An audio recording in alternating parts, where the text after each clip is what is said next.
بسم الله الرحمن الرحیم. ډیر قدرمن والی صاحب، مرستیال صاحبانو، قدرمن قومندان صاحبانو، د ملت قدرمنو استازو، مشرانو او په تالار کې ټولو حاضرینو، السلام علیکم ورحمت الله وبرکاتو. دا چې حساب و کتاب ته سټیج کې زه ولاړ یم، نو غواړم چې یو څو خبرې وکړم. زه دومره وایم، دا چې کوم راپور ما سره شریک شوی د پروژو د تطبیق په هکله، نه غواړم هغې نه چې زه کوم معلومات نه لرم او غلط معلومات تاسو سره شریک کړم.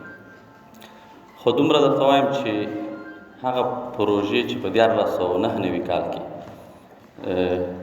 پوره نه دي او کار یې نیمایي پاتې دی، غواړم چې د هغې په تطبیق کې فوقالعاده رول ولوبوم تر څو ګټې اخیستنو ته چمتو شي.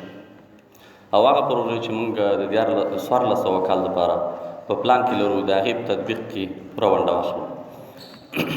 زه غواړم چې یو 3 زیري د مهترلام د ښار اوسېدونکو ته ولرم.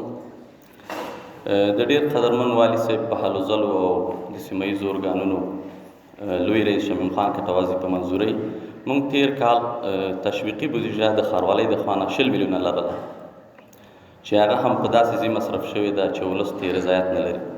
خو خوشبختانه موږ به په 1400 کال کې هغه 20 میلیونو پر ځای 80 میلیونه تشویقي بودیجه لرو. او بل دا چې موږ خوشبختانه په 1400 کال کې د ایزیکار یو برنامه لرو چې د غریب قشر دپاره به پلې کېږي. په هغې کې هم یو څه ناخوالی شوی و، خو د والي صاحب په هلو ځلو باندې هغه پروګرام رسم شوی. هغه داسې چې لغمان دپاره 250 میلیونه افغانۍ په نظر کې نیول شوې وې.